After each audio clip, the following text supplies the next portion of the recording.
and by dinner, his boss was living in our house, using Dad's coffee mug and calling me kiddo. It happened so fast, like someone had flipped our lives upside down in a single breath. 1 minute, I was asleep in my room. The next, I heard shouting and boots pounding up the stairs. I crept to the hallway just in time to see the FBI dragging Dad out of the house in his Spider-Man pajamas. His hands were cuffed behind his back, and his face was pale with confusion. "Jacqueline," he shouted when he saw me, but one of the agents shoved him forward. "Let me hug her," he pleaded, trying to stop.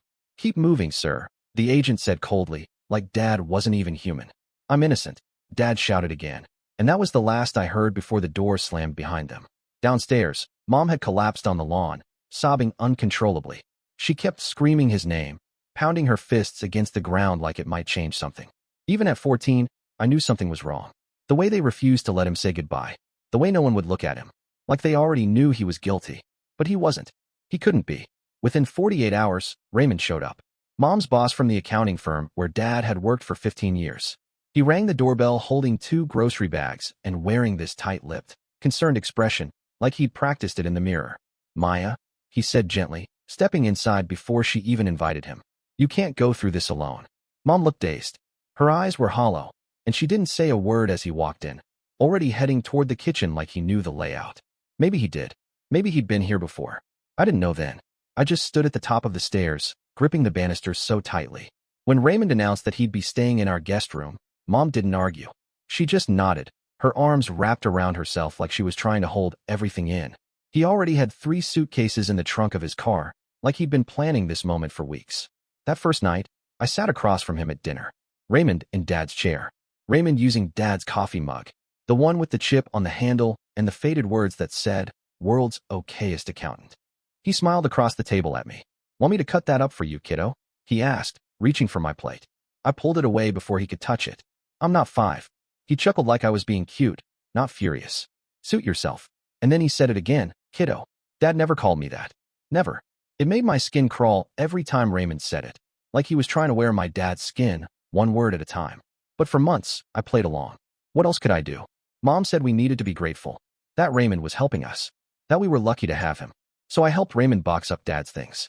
I folded his shirts, packed up the books on his nightstand, even peeled the dinosaur post-it notes off the mirror. Notes Dad used to leave me in my lunchbox. "Roar means I love you" and "dinosaur." I kept every single one in a shoebox under my bed. I served Raymond dinner.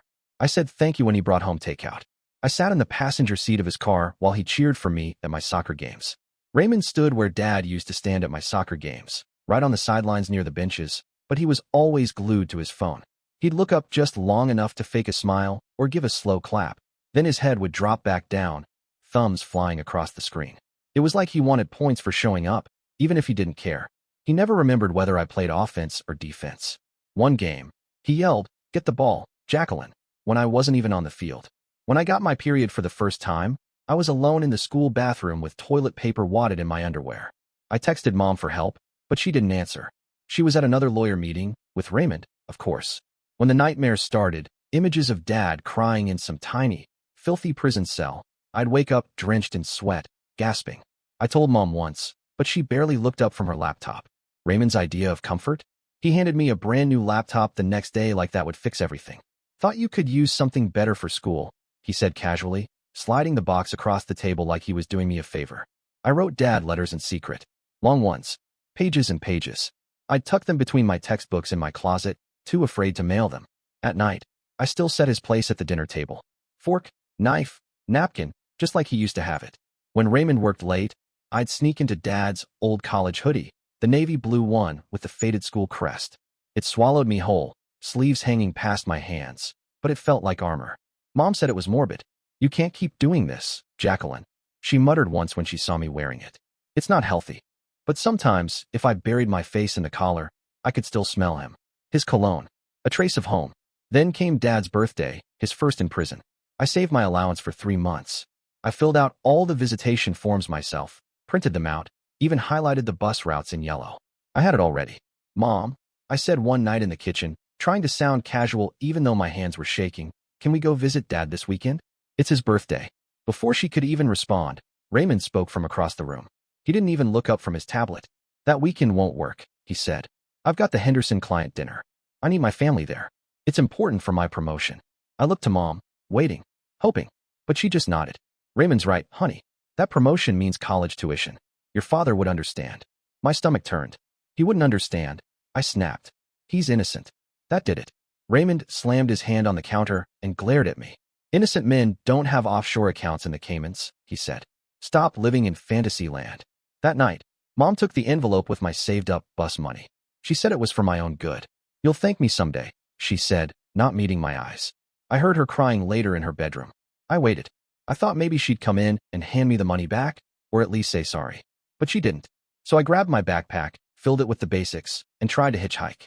I made it about 50 miles before the state police picked me up at a gas station at 2 in the morning. One of the officers bought me a hot chocolate and asked why I ran away. I said I didn't. I just wanted to see my dad. After that, Raymond convinced Mom I needed therapy. He told her I had delusions, obsessive fixations, he called them. He installed tracking apps on my phone, blocked numbers, checked my messages. 3 weeks later, everything changed. Raymond came home completely wasted after some office party. I found him in Dad's study, swaying in the doorway, holding Dad's old wristwatch. His tie was crooked, and his eyes were glassy. Your father, he muttered, gripping the watch tightly. Always so damn righteous. Wearing his wire to the office, like some kind of hero. I had to rip it off of myself that night. Raymond had passed out in Dad's chair, the watch clutched in his hand like a trophy. I stood there, staring, confused. What wire? What was he talking about? Dad hadn't been wearing any kind of wire when they arrested him. I remembered every detail of that horrible morning. His Spider-Man pajamas. The way they forced him out the door without a goodbye. But no wire. And his watch, that watch, had never appeared on the evidence list. I remembered because I checked. Obsessively. It was like it had vanished. Raymond. Mom's voice floated down from upstairs. Is he okay? I froze. Yeah. I called back, forcing calm into my voice. He just passed out. She didn't say anything else. A minute later, I heard her door close. I waited. Then I searched. Every drawer. Every cabinet. Every coat pocket. Nothing. Then it hit me. His car. My hands were shaking as I took the keys from the hook in the kitchen and crept into the garage. The air smelled like oil and dust. My fingers fumbled with the glove compartment, but when it popped open, there it was, wrapped in a clear plastic bag like evidence from a crime scene. Dad's smartwatch. The one I'd helped him set up last Christmas. My hands trembled as I peeled the plastic away. The screen lit up, 2% battery left. I opened the voice memo app, breath held, heart thudding. The last recording was dated the night before Dad's arrest. Then I heard his voice. Raymond just left my office. He's threatened to plant evidence if I don't destroy the audit report. I'm recording everything now. My breath caught. Then came Raymond's voice, smooth, cold, unmistakable. By morning, you'll be in handcuffs. I've already moved the money to your accounts. Maya doesn't have to know what you did. I'll take good care of her. There was a shuffle. Sounds of a struggle. Dad's voice, raised, panicked. Get off me. Raymond snarling. Give me that watch. Then static. And silence. The recording ended. I sat there frozen, the air in the garage suddenly too thick to breathe. Then I heard it. The creak of the garage door opening behind me. I turned slowly. Raymond stood there in the doorway, car keys in his hand. Stone cold sober. Eyes locked on me. Looking for something, kiddo? He asked, his voice calm but sharp, like a knife wrapped in velvet. My heart hammered against my ribs. I gripped the watch tighter, like it could protect me. He stepped forward, blocking the exit completely. His shadow stretched across the concrete floor as the motion sensor light flicked on behind him. The garage was filled with harsh, fluorescent light, casting long, jagged shadows across his face. I scrambled back, hitting the edge of the car. My hand shook as my thumb hovered over the emergency call button on my phone, the screen already lit. The other hand gripped Dad's watch like it was my lifeline. Raymond didn't speak. He just stepped forward again, slow and steady. Then he turned toward Dad's old toolbox on the workbench, his movements unhurried. I pressed myself against Mom's Honda, metal cold through my sweatshirt, while Raymond's fingertips drifted over the screwdrivers and wrenches. They stopped on the hammer handle. Mom will hear everything. I blurted, voice shrill and cracking. The recording, she'll hear what you said. Raymond's eyes flicked to mine, dark and calculating. Will she, kiddo? He murmured, thumb brushing the hammer's wooden grip. Before he could move, the neighbor's motion light flooded the window. We froze. Through the thin wall, I heard Mrs. Chang's trash bin scrape the sidewalk and her soft humming. Same old song at exactly 11 p.m. Any scream would punch right through the drywall to her porch. My gaze shot to the wall-mounted garage door opener, then to the watch clenched in my fist. 3 seconds, maybe. Evidence or escape. Raymond's breathing quickened, ragged, almost matching the panting desperation I'd just heard in Dad's recording. Instinct took the wheel. I yanked open the Honda's door, dove across the seat, and slammed it behind me. The locks thumped down a heartbeat before Raymond's hand left the hammer. He didn't rush, just paced to the interior door, plucking Dad's spare key from the hook like a bishop sliding across a chessboard. From the kitchen, Mom's voice floated out, sleepy and uncertain. "Everything okay out there?" "Just helping Jacqueline find her soccer cleat," Raymond called back, tone smooth as poured syrup. I swallowed hard. If I contradicted him, the watch was gone. If I echoed him, I was in on the lie. "Yeah, Mom." I forced out, loud enough to carry. "All good." Complicit. The word tasted like rust.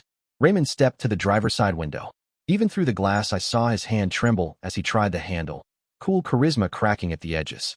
Right then, my phone buzzed in my pocket. "Jared. Hey, study group tomorrow. You finished the history chapter?" Normal life kept moving outside the garage like nothing was wrong. Mrs. Chang's porch light flicked off. A car drove by with music playing low. Somewhere, someone's dog barked. But I was still locked inside Mom's car, gripping the only proof that could destroy Raymond. Dad's smartwatch felt heavier now, like it knew what it carried. I fumbled to plug it into the USB port near the dash. 1% battery. The screen flickered, struggling. Come on. I whispered, panic making my fingers fumble as I dug through the center console for a charging cable. I found one, frayed but maybe enough.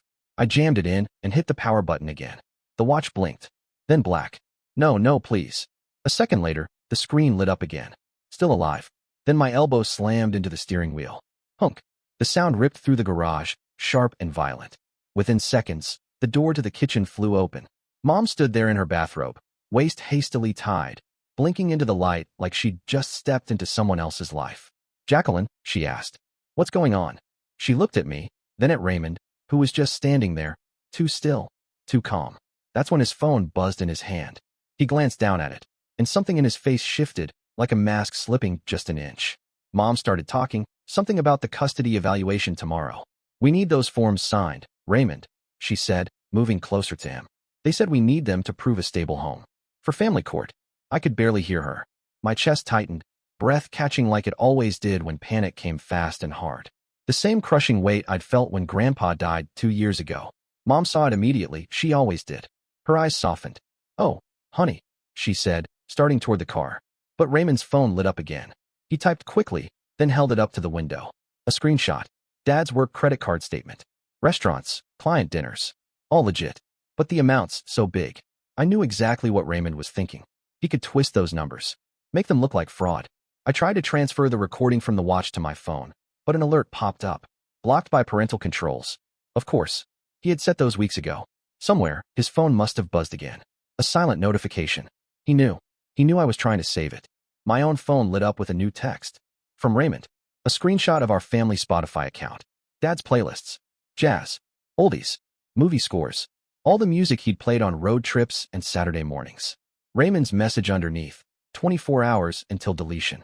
Payment info needed. He was dangling it in front of me like bait. A threat and a dare. By the time morning came, I hadn't slept. My hands were still trembling when I reached for Mom's coffee mug in the kitchen, trying to pretend everything was fine. It slipped. Crash. The mug shattered across the tile floor. Mom looked at my hands, still shaking, and then at the shadows under my eyes. I didn't say anything, but I didn't have to. I looked exactly like what Raymond wanted her to see. A strung-out, sleep-deprived teenager who was losing it. At school, Coach pulled me aside after practice. His voice was low, careful. "Jacqueline, can I talk to you for a second?" I nodded, already knowing what was coming. My cleats squished against the wet turf. "Raymond called me," Coach said, scratching the back of his neck. "He mentioned some things about your home situation. You know I'm a mandatory reporter, right?" I blinked. The words felt like ice down my spine. Raymond had just weaponized the school system against me. I stood there in my muddy cleats and realized I wasn't safe anywhere. By lunchtime, the whispers had started.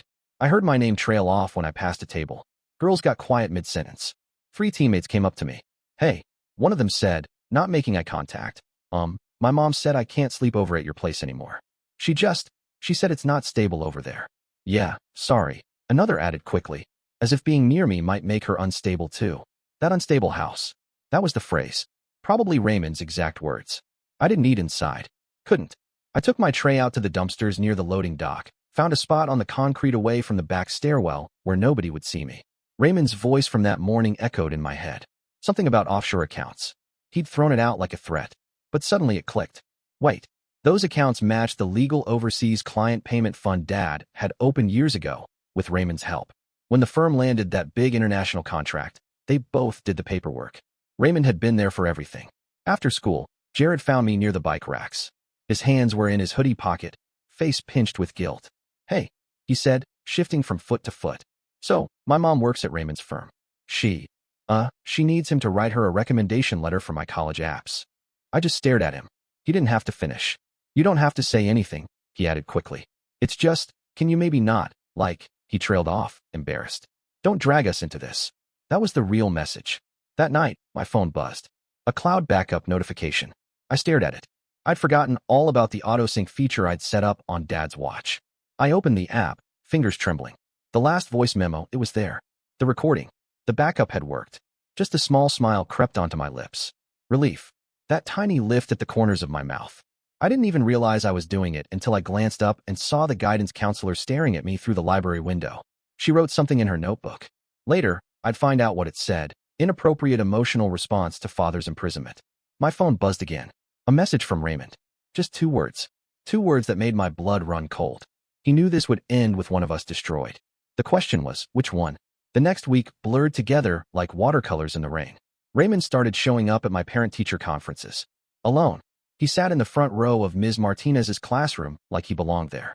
"I've been dedicating myself fully to step-parenting during this difficult time," he told her, all soft-voiced and earnest, like the villain in a feel-good drama.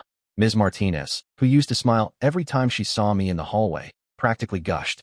She even showed him my creative writing journal, the one where I'd written about feeling trapped, about dreams where the walls closed in. Raymond didn't say anything at the time. He just nodded with quiet concern, his eyes flicking to me once, briefly. I could see it happening. He was tucking that away for later. Then the polygraph results came back. Mom passed. She truly believed Raymond had been helping Dad with taxes that night. I passed too. I said Raymond had been drinking at the office when the documents were filed. 2 truths. Both impossible, but somehow both real. And then someone, maybe from Raymond's camp, dug up my old text to Jared. I had vented about Dad being too strict about grades. Typical stuff. He acts like getting a B is a war crime. I typed once. Just normal teenage frustration. But in the custody evaluation, it was twisted into something else. Evidence of my resentment toward authority figures. At the bus stop, the little girl from next door tugged on my jacket sleeve. Her name was Sophie, 7 years old. She looked up at me with wide eyes and asked, "Why did your daddy steal money?" I froze. She smiled like it was a fairy tale mystery. "Mr. Raymond said he did it to help your mommy." Block party. Of course. Raymond had explained it to the neighborhood in terms simple enough for a second grader to understand and repeat. Late one night, I remembered something. The old nanny cam account. Mom had set it up when I was in preschool, cloud storage with automatic upload. I logged in and scrolled back. Weeks, months, and then I found it. Raymond. In our living room. A full month before Dad's arrest. Standing in front of the mirror. Practicing his concerned expression. Repeating lines like, "I had no idea he was capable of that. And he must have been under a lot of pressure." He was rehearsing his lies. I tried to submit the video to family court. Attached the footage. Wrote a letter. Told the truth. The judge's clerk sent it back. Recordings submitted by a minor in custody proceedings are viewed as attempts to manipulate the case. I wanted to scream. I logged into Dad's old Amazon account. The password still worked. In the order history, I found them. 2 identical watches. One delivered to Dad. The other marked for delivery to Raymond's office. That second one never arrived. The order was canceled the day before Dad's arrest. On Raymond's LinkedIn page, I checked the timeline again. He said he was at a financial conference the week of the arrest. But the hotel selfies he posted? I zoomed in. The date stamp on the bedside clock didn't match. He'd lied. Even about that. Then there were the therapy sessions. Dr. Prasad, the court-approved therapist, chosen by Raymond. She nodded a lot. Took notes. Asked questions like, "Do you ever feel your stepfather misunderstands you?" I tried to explain, to show her what was happening without sounding unhinged. She wrote it all down. Later, I found out what she wrote in her report. A concerning fixation on her stepfather figure to the court. It was her legal obligation. Dr. Prasad told me gently, eyes soft, almost apologetic. I had to report it to the court. I didn't respond. What was I supposed to say? That I hadn't meant to look fixated? That telling the truth shouldn't feel like shouting into a locked room? I tried again at dinner. I set my phone against the fruit bowl, camera angled just right. But Raymond saw the reflection in the microwave door. He didn't scold me, didn't even flinch, just looked straight at me and smiled. Still slicing his chicken, he said in that fake warm tone, "Still trying, kiddo?" That word, kiddo, made my stomach twist every time he used it. Mom's doctor appointment ran over one afternoon. I had a choice, accept a ride from Raymond, or miss the custody hearing. So I sat in the passenger seat of his car, stiff and silent, watching him adjust the engraved watch on his wrist. The one I had picked out. The one we gave Dad when I was born. I remembered how Mom had said Raymond should have something to remember him by. Now it looked like a trophy. As we drove, Raymond made an offer. Casual, like he was offering me gum. "You can keep one," he said. I turned to him. "What?" "One recording. Of your father's voice," he said smoothly. "You pick." "That's my generosity." I stared at him, horrified. "One?" he repeated, like this was some great gift. "If you drop all this nonsense." I refused. Of course I did. He didn't argue, just smiled and turned up the radio. Later, I saw the court mediator's notes. Jacqueline refused a chance to preserve her father's memory. Indicates preference for conflict over healing. Maybe prioritizing chaos over closure. Everything was unraveling. Dad's sister called in tears. "I'm so sorry, honey," she said. "I can't testify." Someone had filed an anonymous complaint with her HR department, accused her of spreading conspiracy theories. "I have kids," she said. "I can't afford to lose my job." She hung up sounding like she hated herself. Then the metadata on Dad's recording, March 15th, not the 16th like we thought. It didn't make sense. Until I remembered. Dad always set his devices one day ahead. After Mom's cancer scare, he said he never wanted to forget another appointment or anniversary. Ever again. But Raymond's lawyer had already latched onto it. Already spinning it. Calling it evidence tampering. I was looking through old files in the hallway cabinet when I found Mom's journal wedged between recipe books. There was an entry from 2 months before Dad's arrest. She'd written about how paranoid Dad was acting. About his obsession with Raymond's every move. About how worried she was for his mental health. My throat went dry, but I kept reading. The next entries changed everything. Dad hadn't been paranoid. He'd been documenting Raymond's financial irregularities, tracking patterns, building timelines, collecting records. Not for himself. Not to sue or expose, but to protect the other employees at the firm. He was trying to make sure no one else would take the fall for Raymond's crimes. Grandma showed up one Friday afternoon without warning. She hugged me tight, long enough for me to know she still saw me in all this. In the kitchen, while Mom was upstairs, she pressed a folded wad of bills into my hand. 200, she whispered, just in case you need something. Her eyes met mine, sharp, desperate. She wasn't asking questions. She was trying. But when Mom came in carrying laundry, Grandma's whole face changed. She stepped back, smoothing her sweater, and barely nodded when I thanked her. Later, she leaned in and whispered, "I can't lose her too, Jacqueline. I have to take her side. You understand, don't you?" I didn't answer. I didn't have to understand, but I did. I created a fake Instagram account that night, used an old picture of our neighbor's dog, and picked a username that sounded vaguely artsy. I followed Raymond's ex-girlfriend. Started with innocent stuff, commented on a sunset she posted, said I loved the hiking spot in another. Casual, harmless. Then I slid into her DMs. Just a few messages a week. Small talk. Building a connection without seeming desperate. At the pharmacy, I accidentally ran into Raymond's mother. She was picking up his prescriptions and didn't seem to recognize me. She was chatty. "Poor Raymond," she said, shaking her head. "Hasn't been sleeping right in months. The anxiety meds only help so much. They had to double his dose after that big office shakeup, remember?" I nodded, playing dumb. Dad's phone was still logged into our family iMac. I hadn't dared touch it in weeks. But now I had to look. His voice memo app had auto-synced just before the arrest. In the recently deleted folder, I found it. A full backup. Everything. Recordings. Notes. Dictations. Everything. Then Ellen reached out. Dad's old secretary. Through a lawyer. She wanted immunity first. Said Raymond had asked her to notarize backdated documents. Stuff that could bury him now. But her own fingerprints were all over it. She wouldn't talk without protection. I met with her lawyer the same day I was supposed to be at therapy with Dr. Prasad. Missed the session. Dr. Prasad flagged me as non-compliant. The custody recommendation dropped immediately. Then the lawyer called. Quiet, ashamed. She was withdrawing. "Raymond threatened our firm's largest client," she said, voice low. "They told me I'd jeopardize the entire portfolio if I didn't step away." I was sitting in Dad's favorite diner when she told me. Later that week, I confronted Raymond's assistant outside the office. She had seen things, I knew it. But we were at the diner again. The same elderly waitress who had served our family for years was watching us. She started clutching her chest. She went down hard. Someone called 911. The ambulance came. Raymond used it. Jacqueline's traumatizing people. He told school administration. She's unwell. She's lashing out. It's delusional.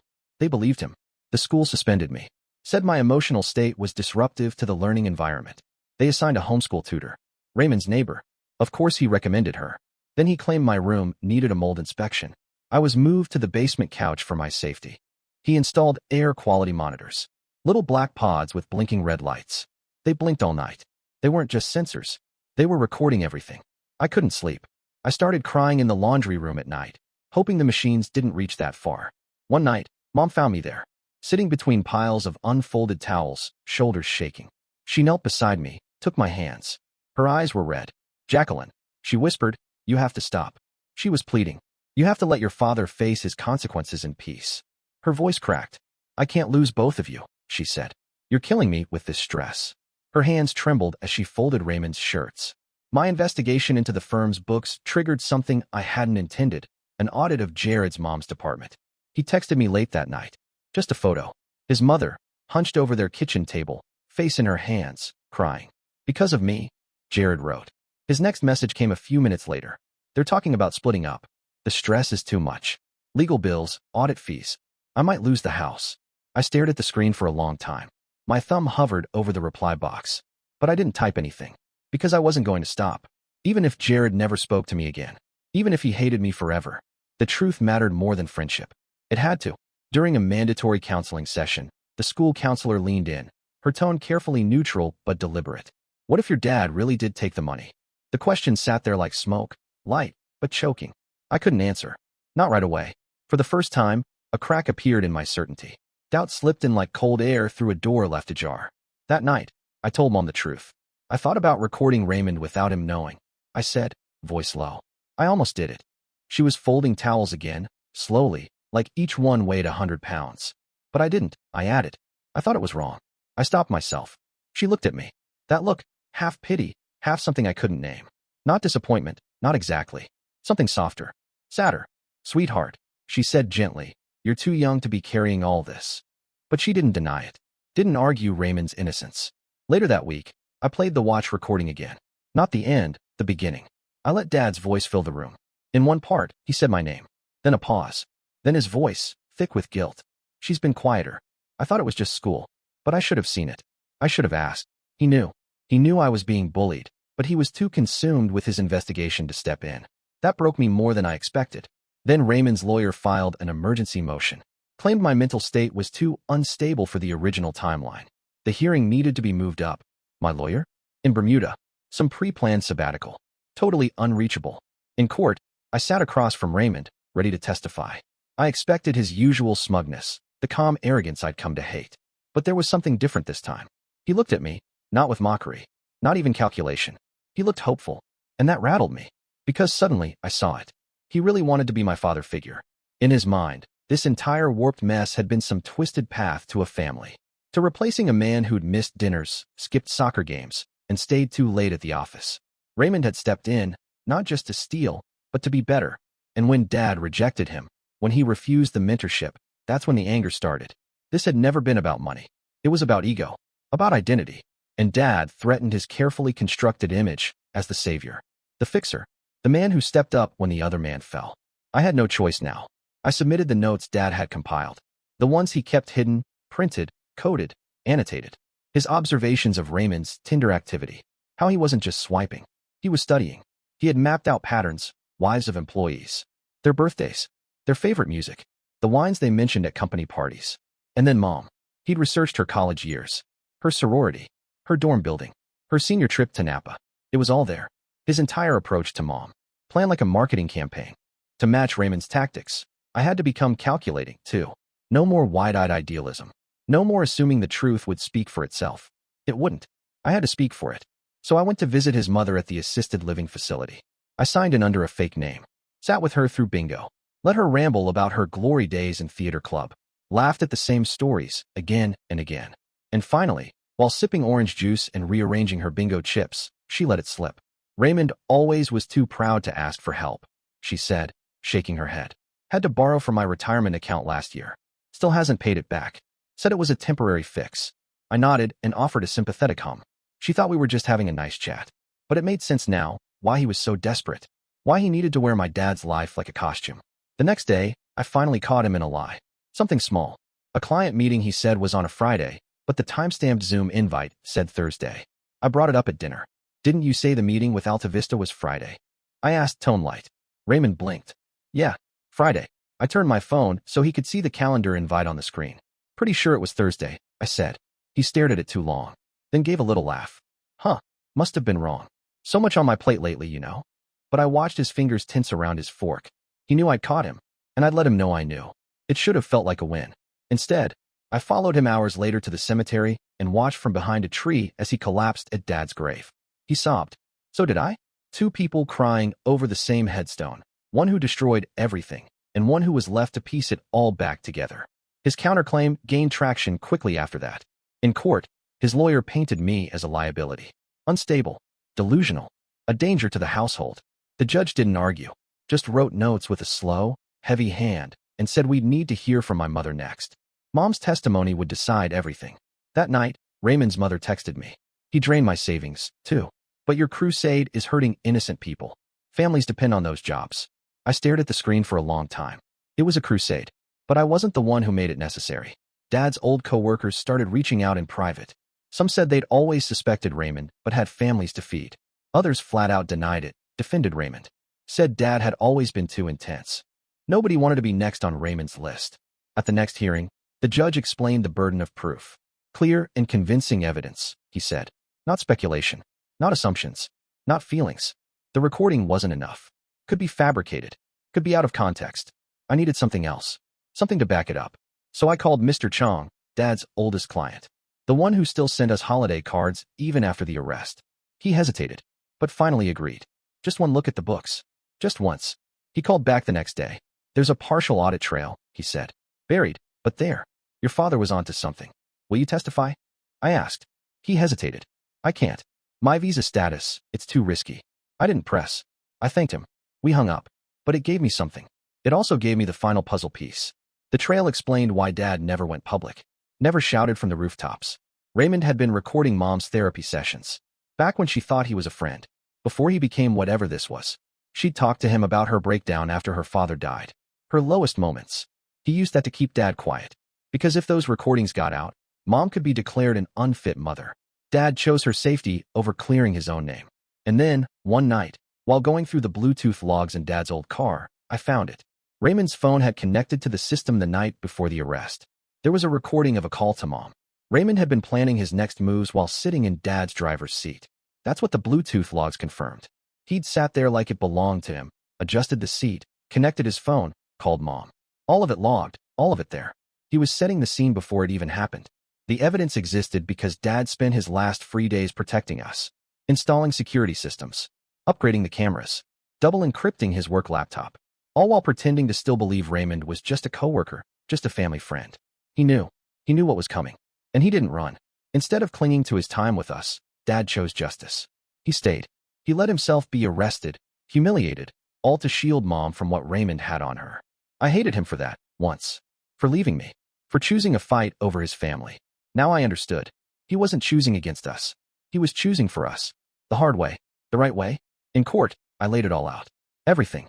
Mom's breakdown after her father's death, the one she'd whispered about only once, back when I was little, when she thought I was asleep. Raymond had recorded those whispers, used them as leverage, manipulated her guilt, used it as a leash. I explained how he built entire dossiers on people, quietly collecting their flaws. A therapist's note here, a work reprimand there. Vulnerabilities turned into weapons. He'd weaponized fear. He'd built an empire on it. And then, his sworn notarized statement. I have never entered David Linscott's vehicle at any time. I didn't say a word when I handed the Bluetooth log to the court clerk. The judge read it silently. Raymond saw it from his seat, and I watched the blood drain from his face. He knew. It was over. Perjury on a federal document.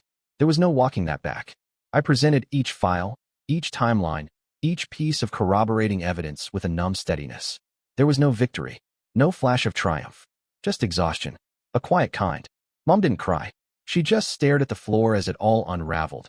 realizing how much of her life had been based on someone else's script, someone else's manipulation. In the gallery, Raymond's supporters, the ones who had defended him for months, shifted away from him like oil separating from water. Nobody reached for his shoulder. Nobody looked him in the eye. The FBI reopened Dad's case by the end of the day. The judge's referral included terms like coercion, malicious prosecution, and conspiracy to commit fraud. The civil courtroom became a launchpad for a federal criminal trial. We all wore the toll on our bodies. My hair came out in clumps in the shower. Stress-induced alopecia, the doctor said. Raymond's hair had turned gray so fast it looked dyed. His face sagged, older than I'd ever seen it. Like guilt had gravity. Mom looked like someone who'd lived through a war. 10 years older, 10 months colder. The forensic accountants did the rest. What we couldn't see, they followed. The paper trails. The buried wires. The money that disappeared from pension funds and reappeared in shell companies. It went back 10 years. 10 years of manipulation, of skimming and laundering and rewiring other people's futures. Dad had been right. Too right. Ellen, the secretary who always seemed kind, took the stand with tears streaming down her face. I knew, she whispered. But my son has special needs. We needed the insurance. I couldn't afford a conscience. I believed her. The judge ordered psychiatric evaluations for all of us. Even me. Especially me. We were all deemed damaged now. Everyone had to be assessed. Trauma ripples through systems. It doesn't spare the truth tellers. The recordings? They held up. Despite Raymond's legal team clawing at chain of custody, despite their claims of manipulation and emotional instability, digital forensics authenticated every last file. Even Dad's date quirk, setting devices a day ahead to never miss an anniversary, was verified. It all held. Truth from broken sources is still truth. But what chilled me more than any audit trail was what came after. What slipped out when Raymond cracked in court. He talked about his old mentor. The one who died in a car accident 10 years ago. The same mentor who'd threatened to go public with embezzlement accusations. The crash happened the day after that confrontation. Nobody had ever connected the dots. Not until now. And then, through his dry, cracked lips, Raymond gave it away. Not just the actions, but the belief behind them. He truly believed he deserved it. Deserved the money. Deserved our family. Deserved our lives. It wasn't theft to him. It was correcting cosmic unfairness. That's what Raymond believed. Not theft. Not fraud. Just balance. As if our lives, my dad's life, were currency to settle some invisible debt. When the court asked me for a victim impact statement before sentencing, I wrote it at the kitchen table, where I used to do homework before everything went sideways. My fingers trembled, but the words came steady. I request maximum security. I read aloud in court. But with mental health treatment. Because Raymond isn't just cruel. He's sick. And sickness doesn't excuse what he did, but it does explain why he never stopped. I looked at the judge, then at Raymond. My dad would want him to get help. That's the kind of man he is. Dad squeezed my hand afterward. He'd been released on bail pending retrial. Just walking into the courtroom beside me, not behind bars, that alone made me want to collapse with relief. After everything, I gained temporary guardianship through Grandma. It was strange, signing papers that made me legally responsible for myself. But Mom needed time. She had entered intensive therapy. She didn't fight it anymore. She wanted healing more than control. We were a family now in fragments. Pieces scattered across zip codes and therapy schedules. No dinners at the same table. No family photos. Just check-in calls, shared calendars, and a shared goal, to find some version of peace. The community split like a cracked mirror. There were those who ignored the signs, teachers, neighbors, co-workers who turned away because Raymond smiled the right way. There were those who tried to help, but were shut out, like Mrs. Chong next door. I thanked her once, and she cried harder than I expected. There were those who enabled him, and those who suspected but stayed silent. Half the firm had known something was wrong. They just didn't want to be next. In therapy, Mom and I sat across from each other, knees touching, eyes guarded. But we talked. Really talked. I let him in. She whispered once. I let him use me. No, I said, voice shaking. He used you. That's different. We started over. Trust was slow, brittle, but it wasn't gone. She'd been a victim too, just like me. Raymond had made sure we blamed each other. That was his true cruelty, not just the crimes, but the way he turned us into shields and weapons. Restraining orders were issued. Financial restitution was ordered, though I doubted the families whose pensions he stole would ever see more than pennies on the dollar. But Dad's name was cleared. His license reinstated. His mugshot erased from the first page of Google. Still, it didn't feel like a win. More like crawling out of a collapsed building. Alive, but covered in dust and wreckage. 6 months later, I stood at a podium at a victim advocacy group. I looked out at faces that mirrored mine, exhausted, guarded, hungry for recognition. I talked about coercive control, about how predators don't need fists when they have access to shame and power, about how they isolate you, how they make you feel like you're choosing them, how they make you complicit in your own erasure. I said, healing isn't linear, and justice doesn't always feel like justice. Sometimes it's just survival with a structure. Dad was slowly rebuilding his practice. Mom was halfway through therapy. She sent me articles now, asked about boundaries. Minute when she asked how I was doing.